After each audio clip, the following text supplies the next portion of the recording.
Today we are going to see some really old planes.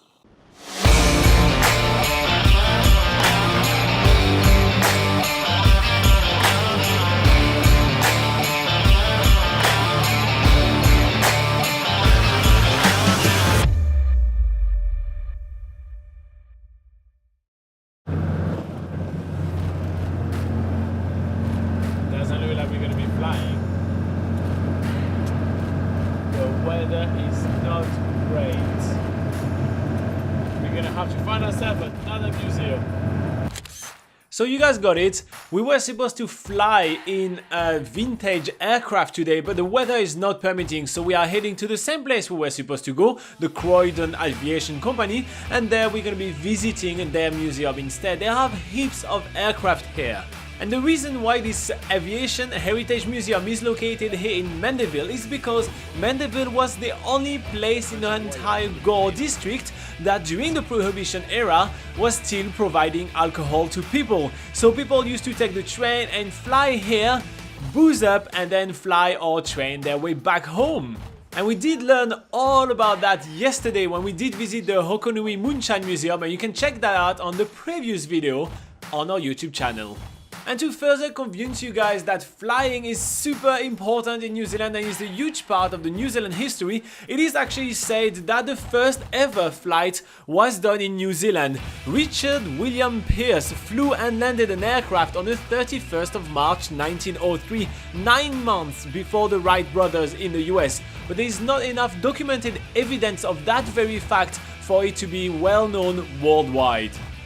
We learned that fact and more with Rose, which is taking us all around the aviation centre and telling us a story about each and every single plane that we're seeing. The first plane that really grabs our attention is the Tiger Moth, mainly because this is the plane that we were meant to be doing a flight in today. It does regular flights and it actually used to deliver mail to rural areas in New Zealand. And the really weird thing about this plane is that passengers actually sit up front while the pilot sits behind. What really alarms us though when we look inside at the control panels of the planes is the fact that there's barely any controls in these planes. It's just an example of how far technology has come. What's really interesting about the planes in this aviation centre is the fact that almost all of them can still fly. And the next plane that we're looking at is the Domini, which is the original passenger aircraft in New Zealand. And probably the most striking fact is the fact that this plane has a zipper so that mechanics can quickly access the engine. I can't believe that planes were literally put together with a zip. This is a long way from the modern army jets, which we also can see in the museum as well. And the reason why Rose has a story about each and every single plane that we're seeing is because she actually personally knows every single one of the owner. A lot of the planes are owned by one man, which gave most of his collection to the museum, but quite a few other of the planes are owned by private collectors that are actually just storing their plane right here. They trust the Heritage Centre to maintain, take care of their planes and make sure that when they're ready to fly, they can just show up there and fly their own planes. So when you guys are going to come to visit it, you may not see every single one of those planes because some of them may literally be flying as we speak. One of the planes that I'm really stoked to see right here in this museum is one of the early sightseeing planes that used to fly around Mount Cook, because Lo and I have in the plans to fly above Mount Cook, and we are both wishing that we're gonna get a plane with at least a closed window so we don't freeze our balls while flying above New Zealand's tallest mountain. We also can't help but notice the fancy looking steam train outside of the museum, which was actually fished out of the river and restored. And then we head to the workshop.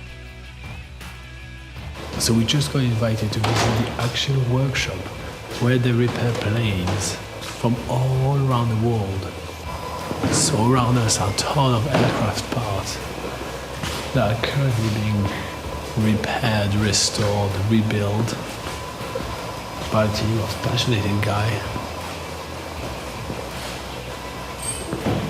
It's pretty incredible to see all those vintage aircrafts. It's really awesome to see such an unusual part of the New Zealand history. It's really not what we expected to be doing on our gap year in New Zealand, but it has given us some amazing insights, and it's such an awesome way to end our time in Gore. So tomorrow we are leaving the Gore district and heading to the next section of our Southland adventure, which is the Catlins. The Catlins is known for its forest parks, its rugged coast, and more importantly, in my eyes, its wildlife. So join us tomorrow where we start our Catlins adventure.